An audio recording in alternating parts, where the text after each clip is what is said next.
Halo, Assalamualaikum warahmatullahi wabarakatuh. Perkenalkan, nama saya Adi Resmi Widanto dengan NIM 2203200088.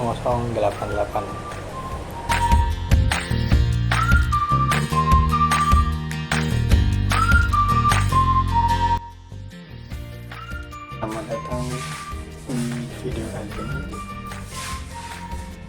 Kita akan membahas sesuatu yang mungkin sering kita dengar di dunia industri, tapi sebenarnya juga sangat relevan di bidang pertanian. Namanya ialah TQM atau Total Quality Management. Kalau diterjemahkan secara sederhana, artinya manajemen mutu terpadu. Sekilas mungkin terdengar seperti konsep yang rumit, tapi kalau kita uraikan, sebenarnya TQM sederhana. Bagaimana seluruh orang dalam organisasi, mulai dari pimpinan, pekerja lapangan, sampai pelanggan, bersama-sama menjaga dan meningkatkan mutu secara berkelanjutan.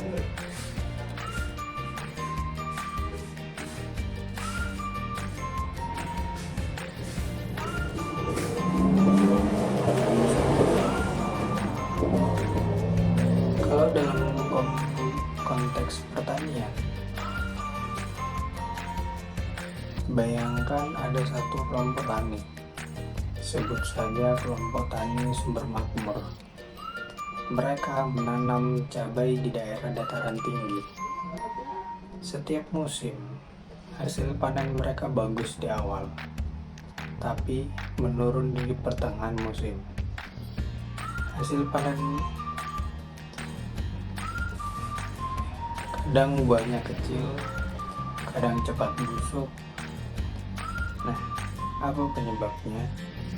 Mungkin pupuk tidak konsisten, air irigasi tidak terkontrol, atau bibitnya campuran.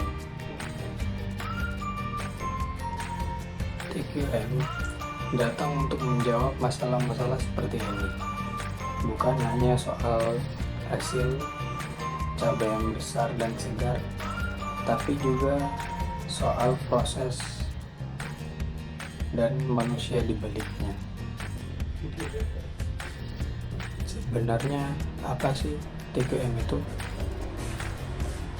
Secara sederhana, TQM adalah cara berpikir dan bekerja agar mutu menjadi budaya bersama.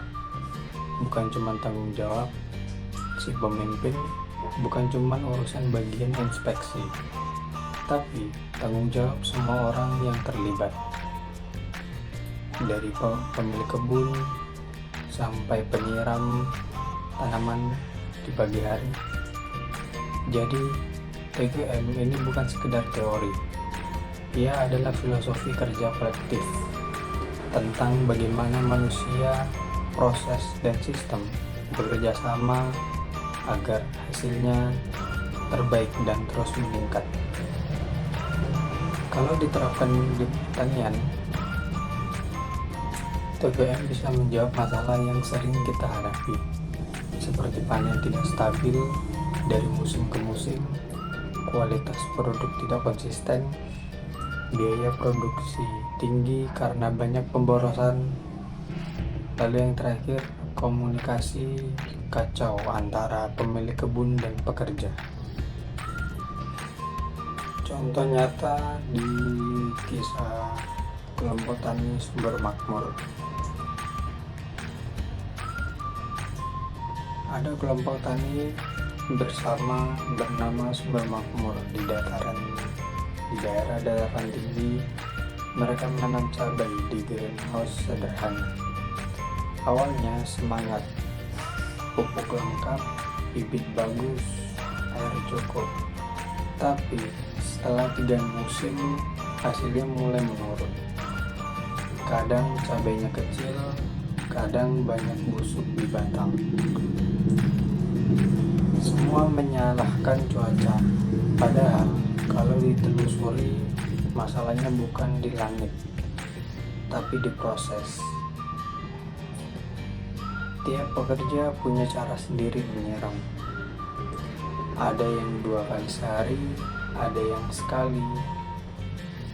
Catatan harian tidak rapi, bahkan suhu di greenhouse tidak pernah dipantau. Nah, setelah mereka belajar tentang prinsip TQM, mereka mulai mengubah kebiasaan, bikin jadwal siram yang sama, pasang termometer sederhana untuk memantau suhu, dan bikin rapat mingguan untuk membahas hasil pertumbuhan. Hasilnya, dalam 2 siklus tanam produksi naik hampir 20%. Itu bukan karena alat canggih, tapi karena budaya kerja yang lebih disiplin dan sadar mutu.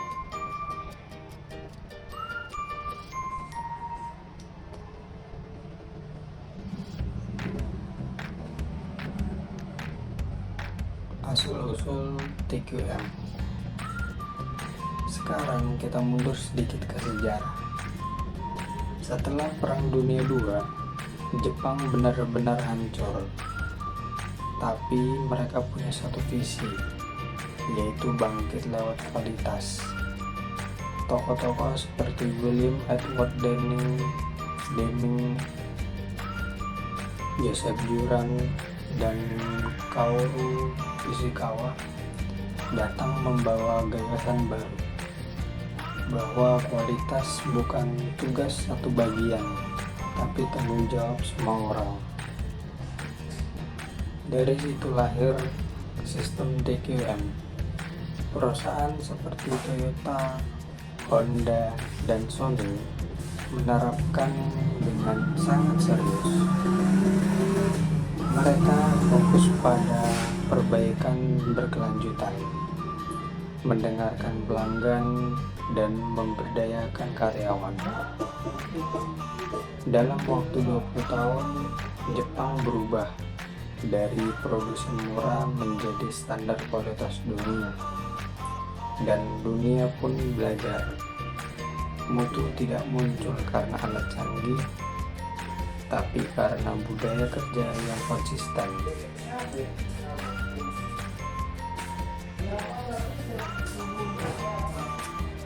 Lalu bagaimana dengan Indonesia?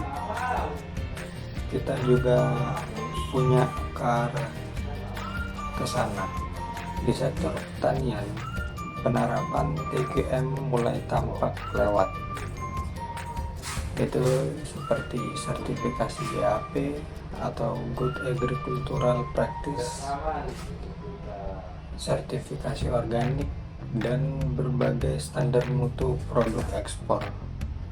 Misalnya saat petani ingin mengekspor mangga ke Jepang, mereka harus memastikan setiap buah bebas pestisida dan ukurannya seragam. Ini bukan sekadar syarat administrasi, itu semangat TQM dalam praktek. Sayangnya, banyak yang masih menganggap standar mutu itu ribet. Padahal kalau dijalankan dengan benar, justru membuat hidup lebih mudah, harga lebih stabil, pembeli percaya, dan kerja jadi lebih terarah.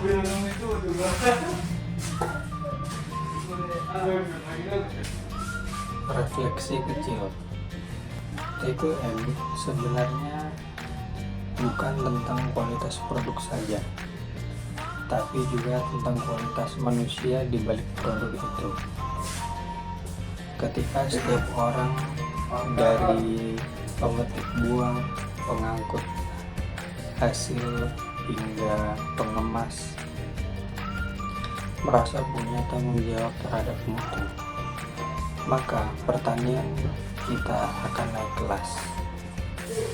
Seperti kata Deming, kualitas tidak pernah terjadi secara kebetulan. Ia adalah hasil dari niat. sistem dan kebiasaan baik yang dilakukan terus-menerus. Jadi, di bab berikutnya kita akan masuk ke bagian yang paling inti, yaitu bagian prinsip TQM yang diterapkan di dunia pertanian dengan cara yang sederhana tapi berdampak besar. Materi yang kedua yaitu prinsip TQM.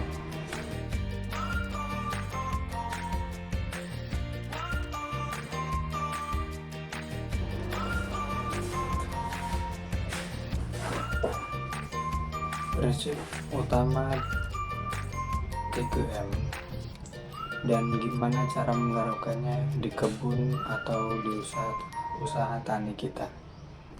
Ada 7 prinsip besar yang menjadi fondasi TQM. Yang pertama yaitu fokus pada pelanggan. Dalam pertanian, pelanggan tidak selalu berarti orang yang makan sayur atau buah. Bisa juga pedagang, distributor, atau mitra pengolah hasil.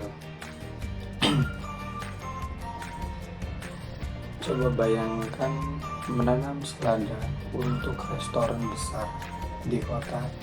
Pemilik restoran ingin daun yang seragam, bersih, segar, dan bebas lubang. Kalau kita tahu itu sejak awal, kita bisa menyesuaikan cara tanam, jarak antar tanaman, cara panen, sampai pengemasan. Jadi, fokus pelanggan artinya kita tidak sekedar menanam apa yang bisa tumbuh, tapi menanam apa yang diinginkan pasar. Beda kecil, tapi dampaknya besar. Prinsip yang kedua, keterlibatan semua orang. Ini prinsip penting yang sering dilupakan. Mutu tidak akan jalan kalau cuma satu orang yang peduli. Bayangkan kalau di kebun ada 5 orang bekerja, 1 orang rajin mencatat suhu, tapi yang lain tidak peduli. Akhirnya data jadi tidak lengkap, keputusan pun salah. Dalam TQM, orang harus merasa punya peran. Setiap tangan yang menyentuh tanaman adalah bagian dari sistem itu. Cara memulainya sederhana, yaitu libatkan semua orang dalam diskusi hasil panen. Beri ruang untuk ide, walau dari pekerja yang paling muda sekalipun. Yang ketiga, hargai setiap saran perbaikan.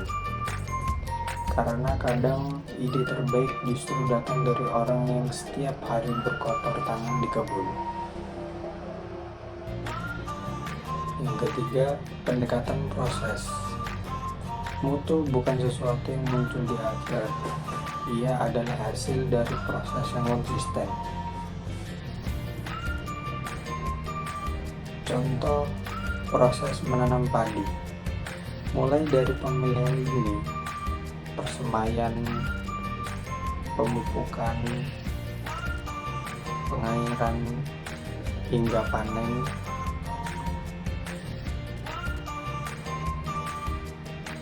Kalau satu tahap tidak terkontrol, misalnya pupuk diberikan tidak sesuai waktu, hasilnya bisa turun banyak. Pendekatan proses membantu kita berpikir sistematis. Apa inputnya, apa aktivitasnya, dan apa outputnya. Dengan begitu, kalau ada masalah, kita bisa tahu di mana letak kesalahannya. Yang keempat, pendekatan sistem. Setiap proses tadi saling terhubung. Kalau satu terganggu, semuanya ikut kacau. Misalnya pupuk datang terlambat, jadwal tanam mundur, panen telat, harga pasar turun.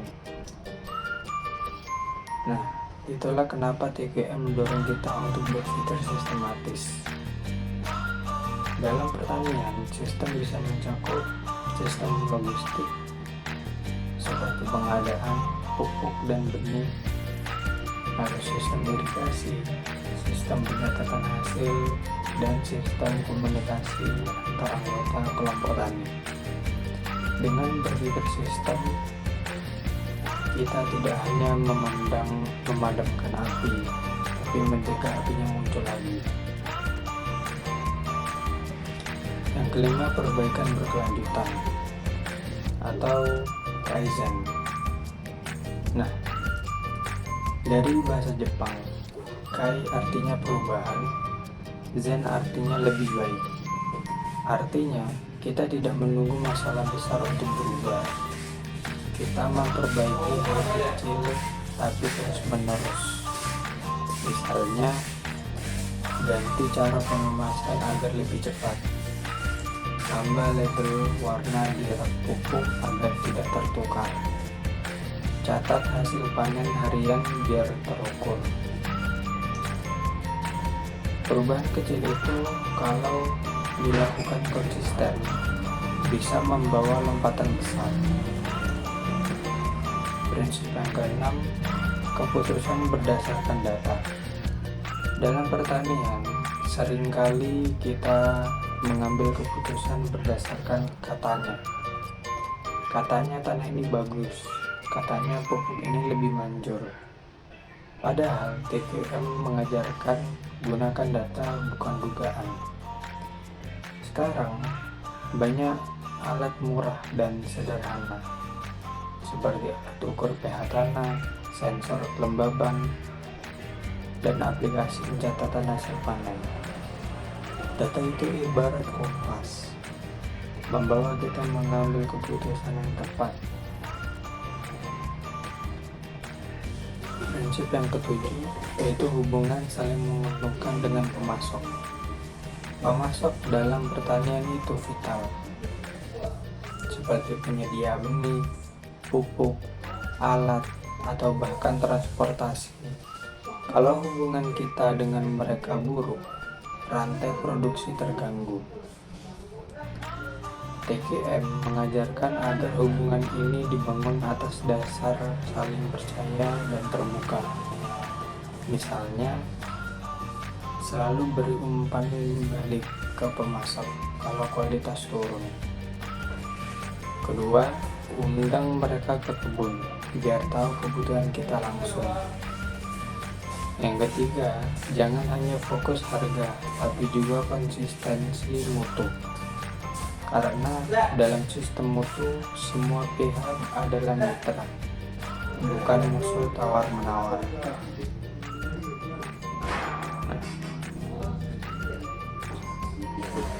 Biaya kualitas cost atau quality.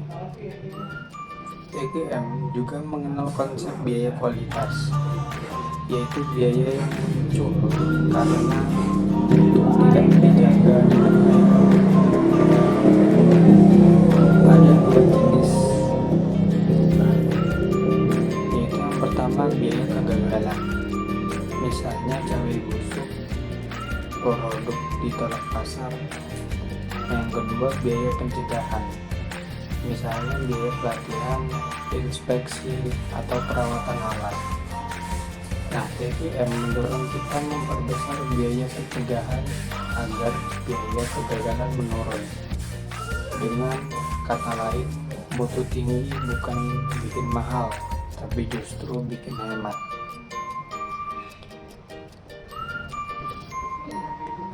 Kalau prinsip ini dijalankan, mutu bukan lagi hasil, tapi budaya kerja sehari-hari. Petani tidak lagi sekedar menanam untuk panen, tapi menanam untuk kepuasan pelanggan.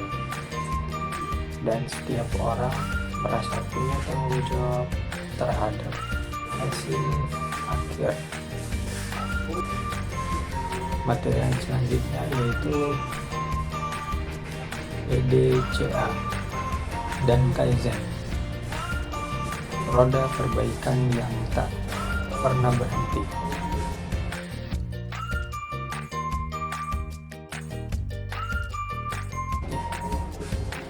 Kalau prinsip-prinsip TGM itu adalah fondasi, maka PDCA dan Kaizen adalah mesinnya, penggerak utama agar sistem itu terus hidup.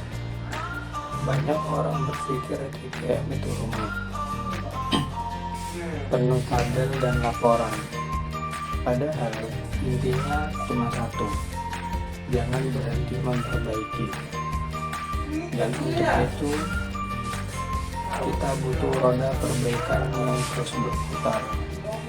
PDCA yaitu play, do, check, act. 4 langkah kecil yang mengubah segalanya.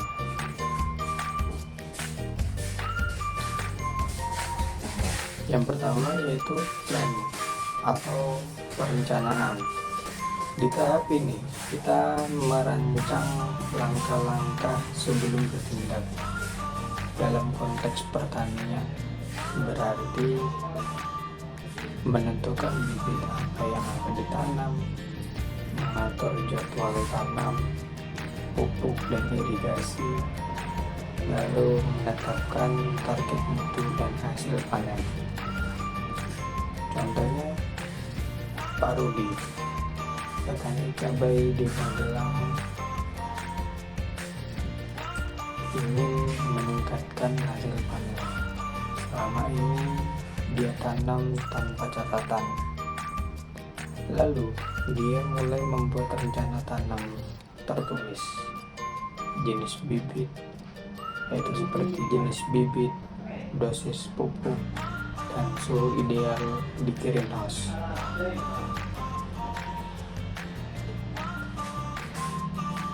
Yang kedua, do atau pelaksanaan. Nah, rencana itu tidak akan berarti apa-apa kalau tidak dijalankan. Pak Rudi dan timnya mulai menjalankan sistem baru, yaitu menyiram sesuai jadwal, mencatat pertumbuhan tanaman tiap minggu, lalu menyimpan semua data di buku catatan kecil di pintu greenhouse.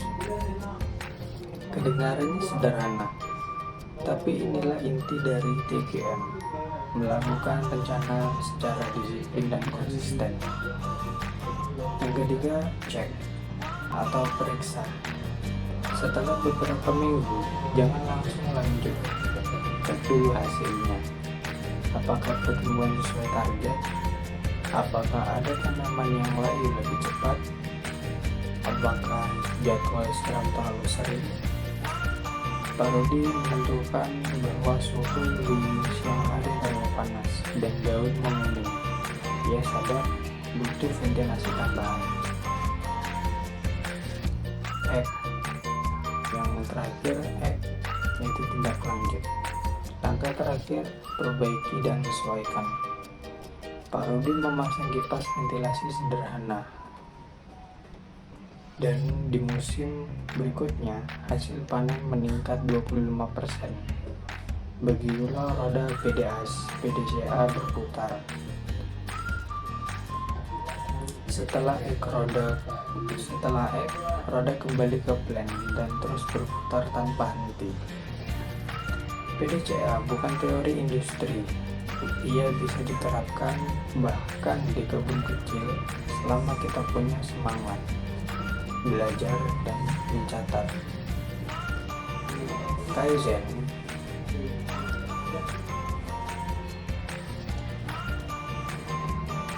atau perubahan kecil dampaknya besar.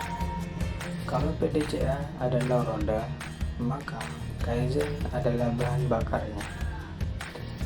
Kata Kaizen berasal dari Jepang, yaitu Kai artinya perubahan, Zen artinya lebih baik. Artinya, setiap hari selalu ada hal kecil yang bisa kita perbaiki. Kaizen tidak butuh revolusi besar, tidak perlu mesin baru atau ganti sistem total. Cukup ubah sedikit tapi konsisten. Contoh, Kaizen di pertanian. Petani membuat label warna di botol, pupuk cair agar tidak tertukar.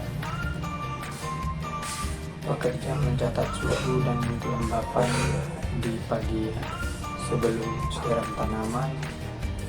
Kelompok tani menambah rak pengering bambu agar hasil panen tidak kotor.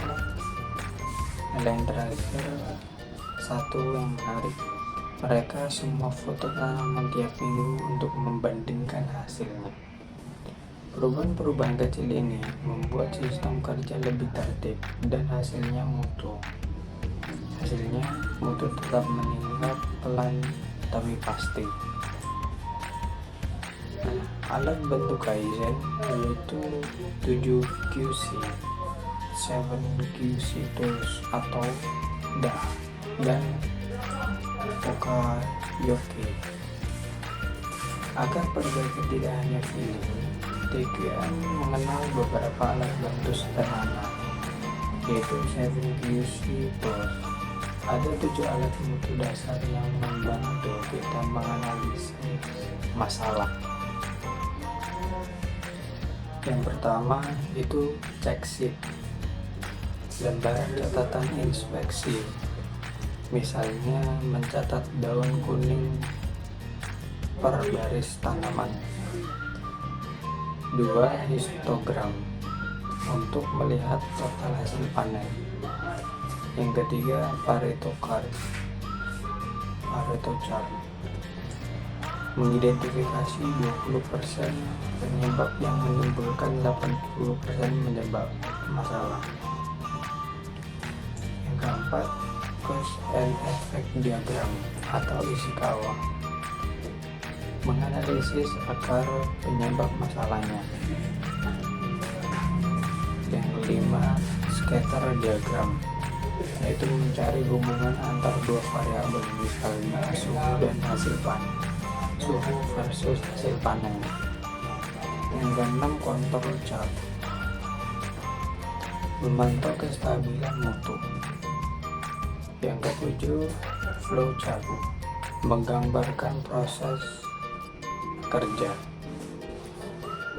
Kedengarannya ilmiah, tapi semuanya bisa dibuat pakai buku tulis dan pensil. Okayoke, sistem anti salah. Okayoke berarti pencegah kesalahan manusia. Kita butuh manusia, jadi pasti bisa salah. Tapi sistem yang baik membantu agar kesalahan itu tidak terjadi berulang. Contoh sederhana yaitu memberikan warna beda yang berbeda untuk botol pupuk A dan B, lalu membuat checklist harian sebelum pulang dari kebun, dan yang terakhir menulis tanggal kadaluarsa di karung pupuk. Hal kecil seperti itu sering menyelamatkan hasil panen besar.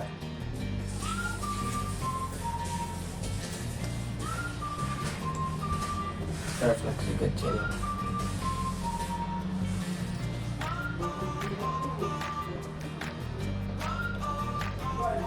Coba kita bayangkan kalau di setiap kelompok tani di Indonesia semua orang menjalankan PDCA dan Kaizen setiap minggu. Tidak perlu proyek besar, cukup satu perubahan kecil tiap kali. Lama-lama hasilnya bukan hanya mutu meningkat, tapi budaya belajar tumbuh. Karena didikan kesempurnaan bukan tujuan akhir, tapi perjalanan tanpa henti. Materi selanjutnya, peran manajemen dan pekerja. Siapa yang menjaga mutu?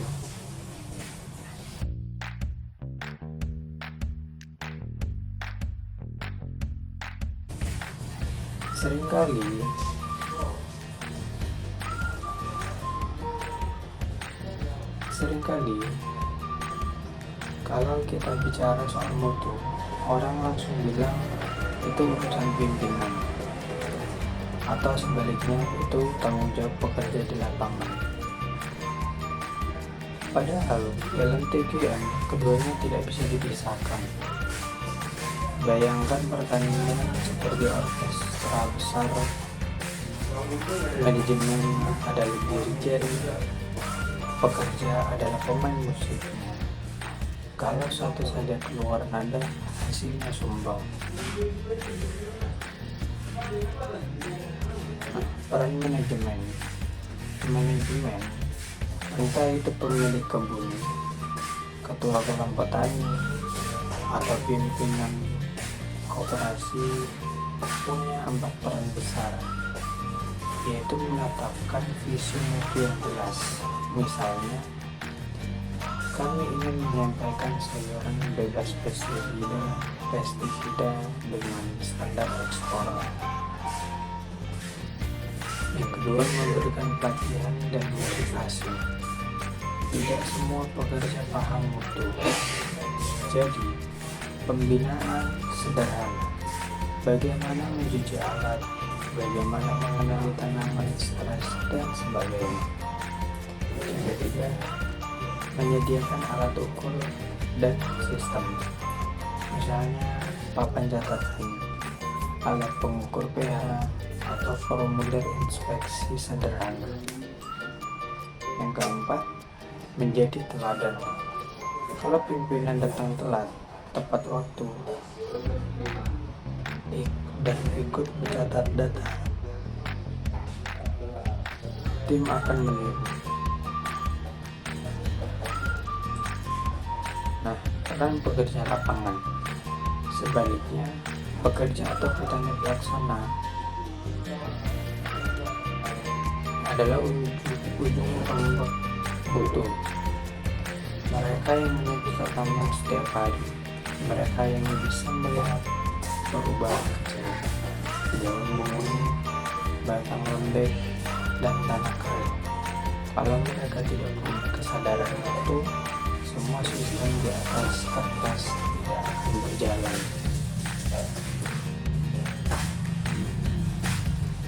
Cerita nyata, contohnya itu seperti perusahaan mangga di Probolinggo. Ada satu perusahaan ekspor mangga di Probolinggo. Mereka punya standar ketat. Setiap mangga yang dikirim tidak boleh cacat sedikit pun. Awalnya pekerja merasa aturan itu ribet, tapi manajemen tidak menyerah. Mereka buat sistem penghargaan. Setiap 100 buah mangga lolos inspeksi tanpa cacat. Tim panen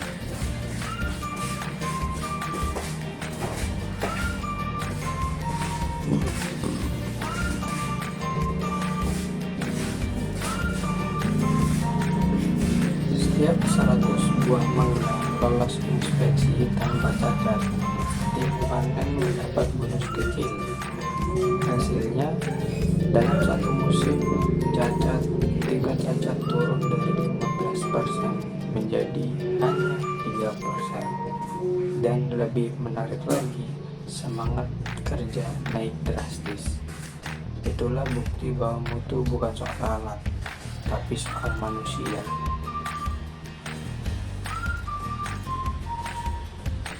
Tantangan kepemimpinan di lapangan.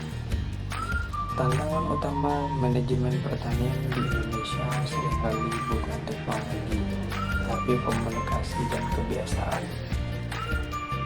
Kadang pemimpin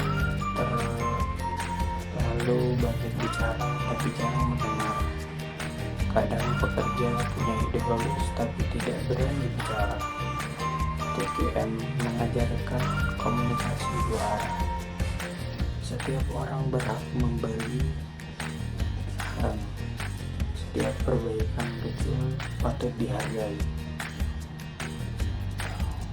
Kalau di kuping kita setiap orang merasa bahwa pekerjaannya punya pengaruh terhadap mutu, dari yang menyiram, memupuk, hingga mengemas, maka kebun kita sudah menerapkan TQM tanpa sadar.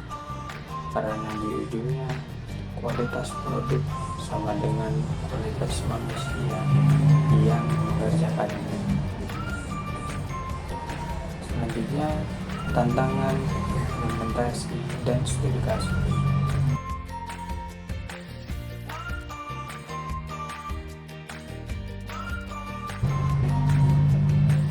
Sekarang kita masuk di bagian yang paling menarik dan paling realistis. Bagaimana CKM benar-benar diterapkan di dunia pertanian, lengkap dengan tantangan dan kisah nyatanya. Tantangan di lapangan, pertanian berbeda dengan pabrik. Di pabrik, suhu bisa diatur, bahan baku bisa distandarkan. Di kebun, kita berhadapan dengan cuaca, hama, penyakit, dan tenaga kerja manusia. Inilah tantangan TQM di pertanian. Variabilitas alam, cuaca tak bisa dikontrol, jadi fokus pada hal yang bisa. Proses internal, tingkat pendidikan pekerja berbeda, artinya sistem harus sederhana dan mudah dipahami. Yang ketiga, keterbatasan alat dan data, jadi gunakan alat sederhana tapi konsisten. Yang terakhir, kebiasaan lama sulit diubah, butuh waktu untuk membangun budaya baru. Namun, semua tantangan itu bisa diatasi dengan pendekatan belajar dan adaptasi terus-menerus. Nah, studi kasusnya yang pertama yaitu usaha tani cabai Pak Rudi. Kita sudah sempat singgung sedikit di awal. Mari kita lihat lebih lengkap, yaitu Pak Rudi punya 1000 meter persegi lahan greenhouse di dataran tinggi. Hasil panennya tidak stabil, kadang 150 kilo, kadang 70 kilo per siklus. Dia pikir penyebabnya cuaca. Setelah belajar TQM, dia mulai menerapkan PDCA. Itu yang pertama, plannya buat SOP dari bibit sampai panen. Lalu yang kedua, semua pekerja patuh pada jadwal. Yang ketiga, tiap minggu evaluasi tinggi tanaman dan warna daun. Yang terakhir, evaluasi, ubah dosis pupuk dan ganti varietas bibit. Setelah 3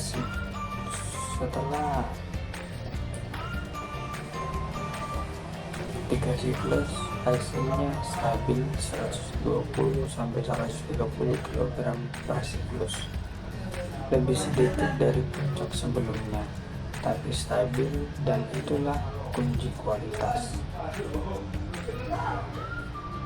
Studi kasus 2, yaitu koperasi susu di Lembang. Masalah mereka sederhana tapi fatal. Susu yang dikirim peternak ke pabrik cepat basi. Setelah dilusuri, ternyata wadah penampung tidak steril. Waktu pengiriman terlalu lama, dan terakhir tidak ada pengecekan suhu di titik pengumpulan. Dengan pendekatan TQM, koperasi menerapkan pelatihan kebersihan alat, jadwal pengiriman 2 kali sehari, Dan yang terakhir, pemeriksaan kualitas di setiap titik.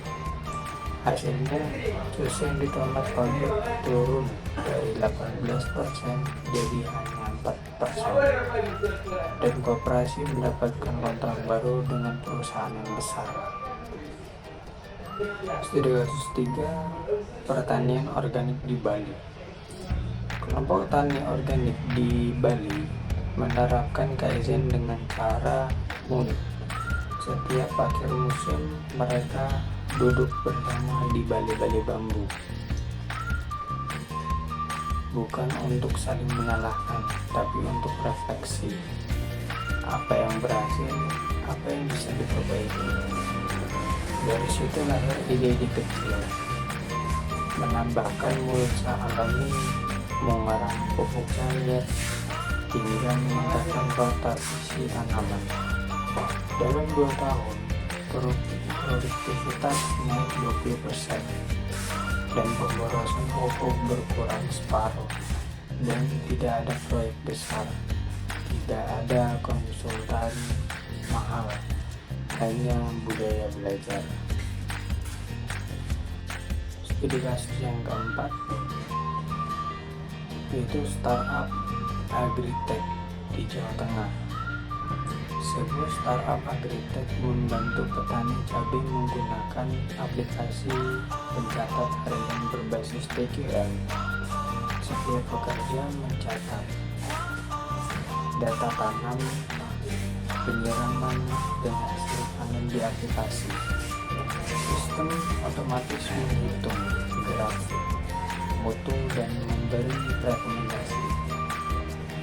Hasilnya, setelah 6 bulan, mereka tahu bahwa pola penyiraman tidak konsisten, dan itu penyebab utama penurunan mutu.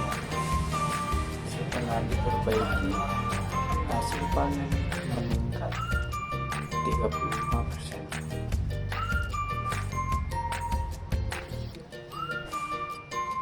Inilah TQM versi modern, teknologi sebagai alat, manusia sebagai pelaku utama.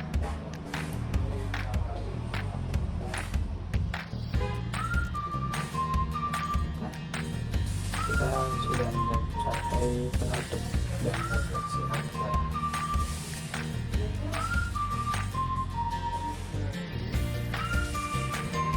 Kita sudah berjalan cukup jauh hari ini, dari sejarah kita di Jepang pasca perang hingga contoh petani di Indonesia yang menerapkannya dengan sederhana tapi efektif.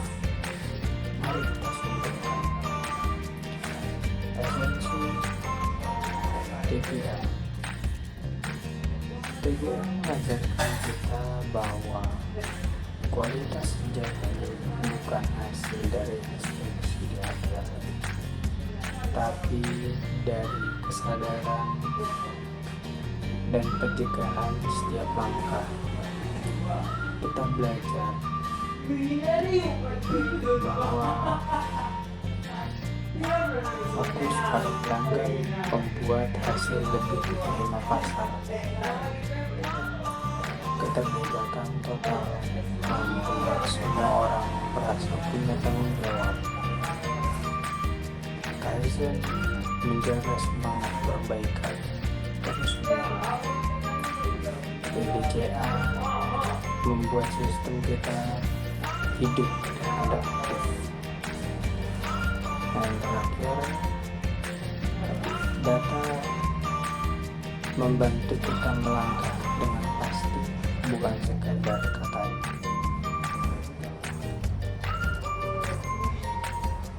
TQM sebagai jembatan global. Lalu materi berikutnya yaitu TQM di era teknologi dan berkelanjutan di pertanian.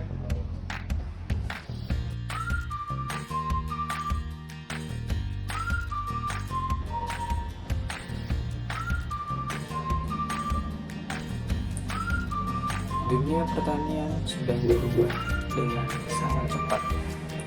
Kalau dulu petani hanya mengandalkan pengalaman dan intuisi. Sekarang data dan teknologi sudah menjadi bagian dari kehidupan di kebun.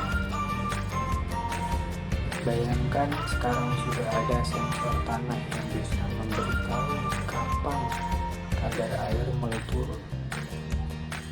Ada drone yang bisa memantau kondisi tanah dari udara. Bahkan ada sistem otomatis yang bisa menyiram dan memupuk tanaman sesuai kebutuhan masing-masing barisan. Dan menariknya, semua ini sebenarnya adalah bentuk penerapan prinsip TPM versi modern. Kita tidak lagi hanya menebak, tapi mengukur. Tidak hanya mengira hasil panen, tapi memantau, mencatat, dan memperbaiki terus-menerus. Contohnya, sebuah kelompok tani di Malang menggunakan sensor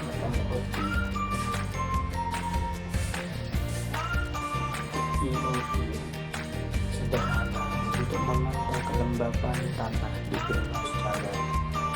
Dulu mereka menyiram 2 kali sehari tanpa berpikir panjang. Setelah melihat data, ternyata pada siang hari tanah justru terlalu lembab, membuat akar mulai mudah busuk. Dengan mengubah jadwal dan volume penyiraman berdasarkan data, mereka berhasil menurunkan angka tanaman mati hingga 40%. Inilah TGM versi abad ke-21, yaitu menggabungkan disiplin kerja manusia dengan kecerdasan teknologi. Tapi kita juga perlu ingat, teknologi hanyalah alat bantu. Yang membuat yang berguna adalah mindset manusia yang menggunakan. Sistem paling canggih sekalipun tidak akan berguna jika tidak ada budaya disiplin dan semangat belajar. Jadi, TPM di era digital bukan tentang membeli alat mahal, tapi tentang bagaimana kita menjadikan data dan teknologi sebagai teman kerja dalam menjaga mutu. Selanjutnya yaitu kepemimpinan transformasional dalam TGM pertanian.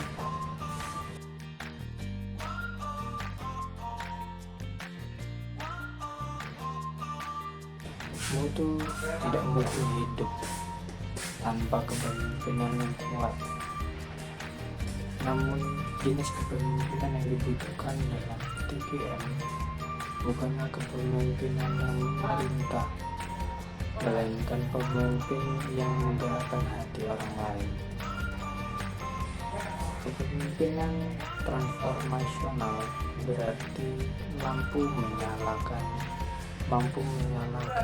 semangat tim, bukan sekedar memberi perintah.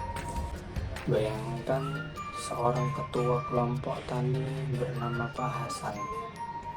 Setiap pagi sebelum ke kebun, ia menyapa timnya, menanyakan kabar anak-anak mereka, dan mengingatkan pentingnya mencatat hasil kerja dari hari itu. Ia tidak hanya memeriksa pekerjaan, tetapi juga menanamkan rasa bangga akan hasil kerja yang bermutu. Kalimat favorit yang selalu sama: kita tidak sedang menanam cabai, kita sedang menanam kepercayaan. Pemimpin seperti ini tidak membuat orang takut salah, tapi membuat semua orang ingin berbuat lebih baik. Dalam TGM, pemimpin adalah cermin. Kalau pemimpinnya teliti, timnya akan rapi. Kalau pemimpinnya asal-asalan, maka sistem pun akan berantakan. Kepemimpinan mutu bukan hanya soal jabatan, tapi soal keteladanan, empati, dan kemampuan mendengarkan. ingat, pemimpin yang hebat tidak diukur dari seberapa banyak perintahnya diikuti, tapi dari seberapa banyak orang ikut bersemangat bersamanya.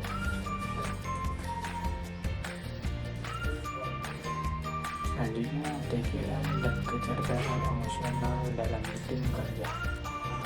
TGM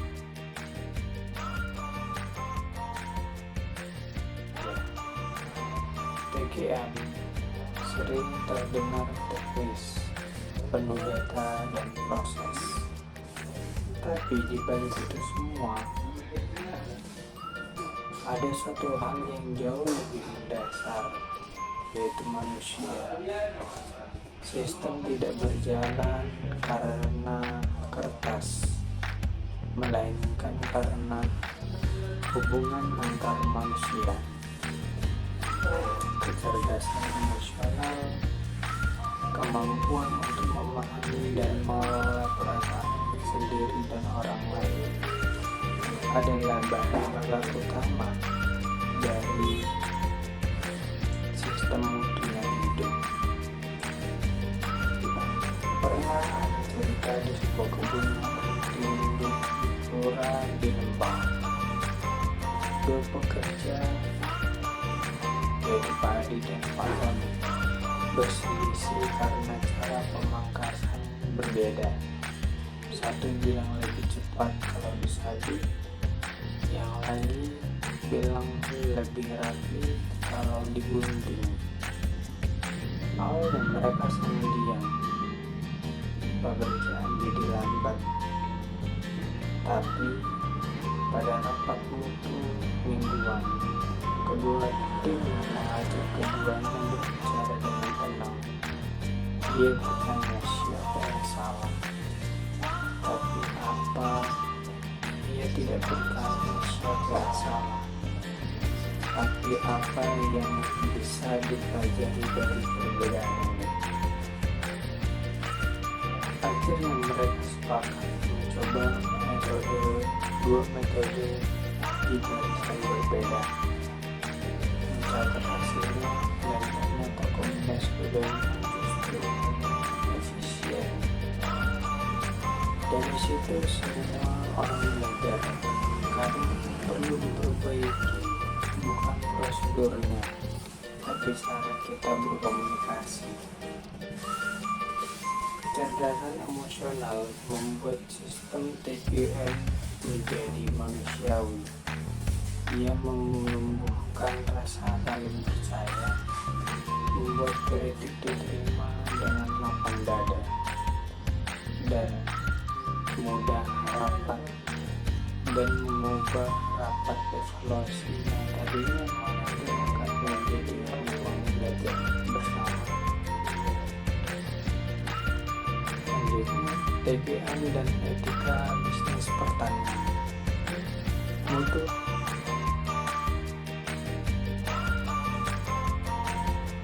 sejati tidak bisa dipisahkan dari etika.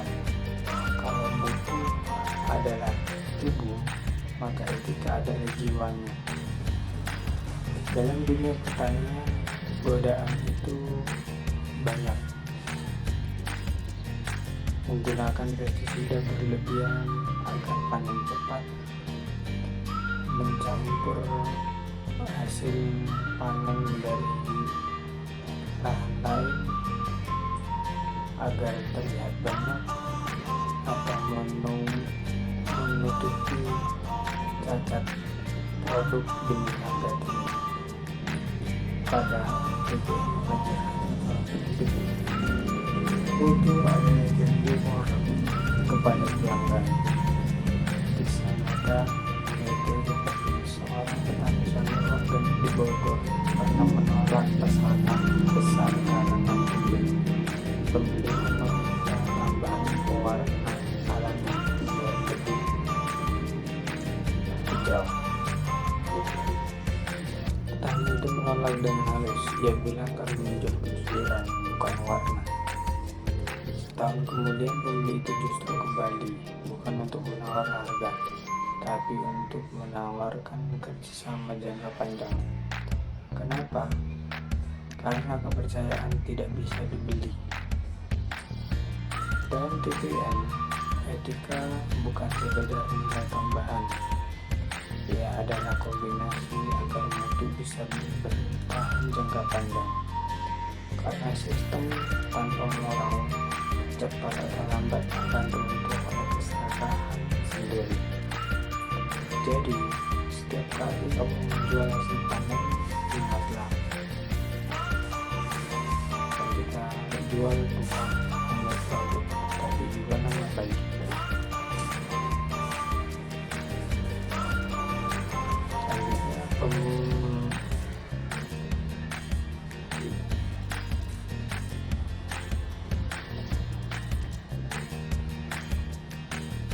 Materi selanjutnya yaitu pemberdayaan generasi muda petani masa depan TPM.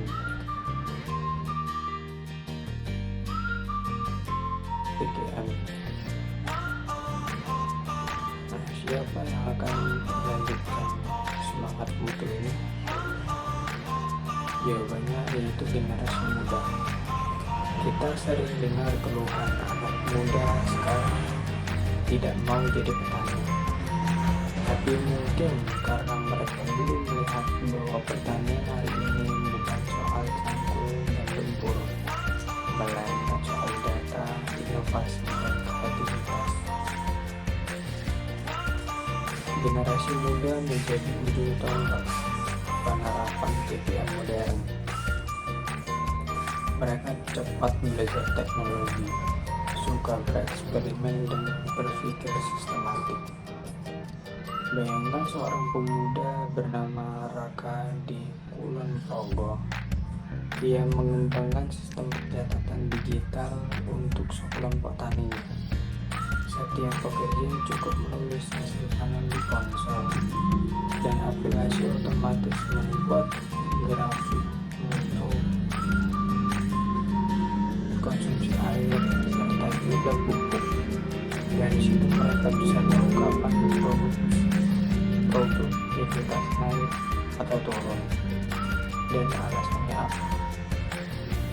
Mereka tidak hanya membawa data, tapi juga semangat baru bahwa pertanian bisa dikelola seprofesional industri besar. Itulah mengapa pemberdayaan generasi muda sangat penting. Kita perlu menggabungkan pengalaman orang tua dengan inovasi anak muda, karena masa depan pertanian bukan hanya milik mereka yang kuat mencangkul, tapi juga mereka yang cerdas mengolah data dan menjaga mutu.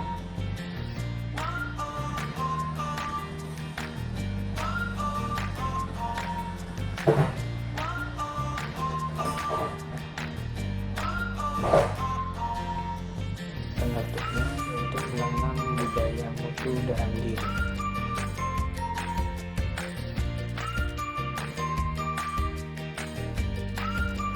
Sebelum kita akhiri materi tentang ini, mari kita berhenti sejenak dan melihat diri kita. Total quality management, kalau dipikir-pikir, bukan hanya soal kebun, pabrik, atau organisasi. Ia adalah filosofi hidup. Ketika kita belajar untuk tidak menyalahkan orang lain, tapi mencari solusi, itu TGA. Ketika kita memperbaiki kesalahan yang kecil setiap hari tanpa bosan, itu kaizen. Ketika kita memimpin dengan hati dan mendengarkan sebelum memutuskan, itu keturunan dengan mutu. Mutu sejatinya dimulai dari dalam diri, dari cara kita berpikir, bekerja, dan menghargai orang lain. Jadi teman-teman, sebelum menutup video ini, coba renungkan satu pertanyaan kecil. Apa hal sederhana yang bisa kita perbaiki hari ini agar besok lebih baik?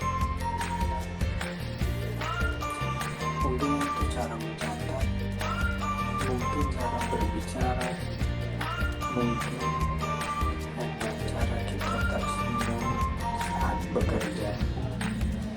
TGM bukan tentang kesempurnaan, ia tentang perjalanan tanpa henti menuju perbaikan. Dan perjalanan itu dimulai dari diri kita, dari langkah kecil hari ini. Terima kasih sudah menemani